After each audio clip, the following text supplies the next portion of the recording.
I am the father who was told it was just a visit. My 3 children picked me up for lunch. They said, let's stop by this place on the way. Just a tour. We walked in. A receptionist asked for my ID. A staff member handed me a clipboard. My daughter said, it's basic information, Dad. I read slowly. They pushed the pen toward me. I signed. The next day, my house was different. Boxes were open, clothes were moved. My bed had fresh sheets I didn't choose. My mail was redirected. The primary contact on my medical file changed to my eldest son. When I asked why, I was told, it's easier for everyone. I realized what happened. I had been placed here, not for an hour, not for a trial lunch, but as a resident. No one sat me down to explain cancellation terms, discharge rules, or the cost. No one asked what I wanted. I was handled, processed, settled. I feel anger in my chest every morning. I feel shame when I need to ask permission to go outside. I feel grief when I see my name on the door that isn't mine. I raised these 3 people, I paid their bills, I taught them to tell the truth. Now I live with a contract I did not understand and a decision I did not make. They call it care, I call it a trap. I am not confused, I am not ungrateful, I am betrayed. By David, who pushed the schedule. By Laura, who said it's safer. By Ben, who promised just a month. I want my records. I want the full timeline. I want a family meeting with everything on the table, who called, who signed, who decided. I want my choice back. This is my voice, not a complaint form. I am the father. I am still here. And I will not be quiet about how I was put away. Good evening and welcome to Kitchen Table Talks. I'm Pat Sajak. If you're new here, please subscribe, tap the notification bell, and leave a comment below. Your voice helps conversations like this reach the people who need them. Tonight we're hearing from Mr. Thomas, a father who believed he was taking a simple tour of a nursing facility after lunch with his 3 children. He was handed forms described as basic information. He signed. The next day, his belongings were moved, his primary contact was changed, and he realized he had been admitted as a resident without a full explanation of his options, the costs, or how to reverse the decision. This is a story about consent, clarity, and a father trying to get his voice back. My reaction listening to Mr. Thomas is simple. The pain of feeling placed into a decision is real, and Valadan, what I appreciate, is his choice to move forward with documents, timelines, and a structured conversation instead of shouting or shutting down. Mr. Thomas, to begin, I'd like one precise moment. When did it become unmistakably clear to you that this wasn't a tour, but an admission? Was it a specific sentence someone said, a particular form you were asked to sign, or an action like the change of your medical contact that confirmed it? Walk us through that exact moment so we can start with the clearest fact on the table. The exact moment it became clear happened at the front desk the next morning. A staff member slid a plastic wristband across the counter and said, Mr. Reed, we'll attach this now so nursing can charter you as a resident. She also handed me a key card with my room number on a sticker. I told her I was only here for a tour. She pointed to a packet with my signature and said, these are your admission papers. Your primary contact is now David. I checked the file. My eldest son's name and phone number were listed where mine used to be. That was the moment. Not a tour, not a trial launch, an admission. After that, the pain came in layers I didn't expect. I felt anger when I realized decisions had been made around me, not with me. I felt small when I needed to ask how to leave the building. I felt humiliated when a nurse called my daughter to confirm a medication question instead of asking me first. I am capable of hearing options, weighing costs, and making choices. No one gave me the chance to do that. It felt like being pushed out of my own life with signatures I didn't fully understand. I keep replaying who my children have been to me, because that memory is part of why this hurts. David was the organizer since he was little, the kid who made lists for camping trips and reminded me to lock the back door. When his bike chain snapped, he sat on the curb and figured it out tooth by tooth. Laura used to bring home library books for me when my knees hurt too much to drive. She would make tea and read the best parts out loud. She's the one who sat with her mother through the night when we didn't know if the fever would break. Ben is the peacemaker. In high school, when his friend's parents divorced, he invited the boy to our table for a month so he wouldn't eat alone. All three of them called me the steady one. They hugged me at graduations. They brought me their report cards and asked if I was proud. I was. That is why this feels like betrayal. I am not saying they intended to harm me. I am saying they acted without me. They took the person who taught them to tell the truth and placed him in a situation where truth was trimmed to fit a deadline. If they were afraid, they could have said so. If they were overwhelmed, we could have hired help at home and tried it for 30 days. What I wanted and still want is a real conversation. All options on the table. My voice equal to theirs. I raised good children. I still believe that.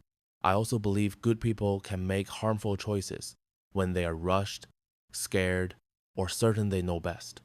I need them to hear this clearly. I am not a form to be processed. I am their father. I want my records, a family meeting with a neutral facilitator, and a plan that puts my consent in writing. Then we can talk about what safety looks like together. Mr. Thomas, thank you for laying this out so clearly. What you described, the wristband, the room key, the switch of primary contact air, all signs that the process moved from tour to admission without you being fully brought along. That would leave anyone feeling pushed aside. Your reaction is valid. Anger at decisions made around you. Humiliation at having to ask permission in a place you didn't choose. Grief at seeing your name on a door that isn't home. None of that means you're confused or ungrateful. It means consent and communication fell short. Practically, there are calm, structured step requests, complete copies of your paperwork, put a family meeting on the calendar with a neutral facilitator, and put your consent in writing for every next decision. But before logistics, we start with your heart, because that's where you're living this day to day. You raised conscientious, caring children. Remembering that makes the present cut deeper, and it's okay to say that out loud here. We can hold two truths at once. They may have meant to protect you, and you still deserved a clear choice. With all of that on the table, here's the one thing I want to know. If you had to choose just one word for what you feel most right now, what would it be and why? The word I choose is betrayal. I choose it because it names the strongest feeling I have right now. I was pushed to the outside of a decision that directly controls my life. The wristband, the room key, the change of primary contact, all of it moved forward as if I were an afterthought, not the person whose consent was required. I don't deny that my children may have worried about my safety, but the way it was done removed my voice. That is why the right word is betrayal. Here, betrayal is not only about signing a packet. It's the string of small actions added together, calling it just a tour, urging me to sign basic information, moving my belongings before I understood the consequences, and answering my questions with this is easier for everyone. I am capable of hearing options, weighing costs, and making choices. What I needed was time to read, a clear explanation, and the right to say yes or no. I did not get those things. Every morning when I see my name on a door I didn't choose, the feeling returns. Saying betrayal hurts because I also remember my children as good, considerate people. David was careful and organized. Laura was attentive and kind. Ben kept peace when others were tense. I loved them and was proud of them. That is why the pain doubles now. I lost my say, and I see a gap between the children I raised and the adults who made this choice without me. Still, I am not using betrayal to shut the door on dialogue. I am using it to set a boundary and to make the stakes clear. From this point on, every next step must include my explicit consent in writing. I want complete copies of my records, a family meeting with a neutral facilitator, and a serious review of staying at home with part-time support. If those conditions are respected, I am willing to listen and consider a path forward. If they are not, I will keep my distance to protect my dignity and my right to decide. To be precise, my priorities are simple. 1. Full documentation. 2. A timeline that shows who decided what and when. And 3. A plan that places my choices at the center. I am not confused or ungrateful. I am clear about what happened and what must happen next. So, yes, betrayal is the main feeling because it strikes at my right to choose. I'm saying it not to punish anyone, but to make it undeniable and to push for a proper fix. I am their father. I'm still here, and I expect to be fully included in every decision about my life. Mr. Thomas, I hear two powerful truths in what you've shared. First, the pain of having your right to choose sidelined. Second, the love you still carry for your child, which is exactly why this wound cuts so deep. I respect how plainly you've named betrayal without slamming the door. Instead, you set clear boundaries, asked for full documentation, and called for a neutral, structured conversation. That's not punishment. That's the only way to safeguard your dignity while giving the truth a chance to stand up on its own. Many families stumble here. Good intentions start replacing informed consent, and keeping someone safe replaces sitting down and explaining enough. You're doing the hardest, healthiest thing, bringing this back to facts, timelines, and shared decisions so feelings don't bulldoze your rights. Here's my single question for you and for your family going forward. If you had to distill one non-negotiable lesson from this experiency rule that every future family decision must follow, what is it? In your own words? If we're speaking the language of family, then let me start where family lives, in the small things. I remember David's hand gripping mine the day he finally balanced on his bike, his laugh like a sparkler. I remember Laura propped on a pillow beside her mother, reading the funny parts in a whisper and checking my face to see if I was smiling. I remember Ben sliding his chair closer to mine at dinner just to tell a story twice as long as the meal.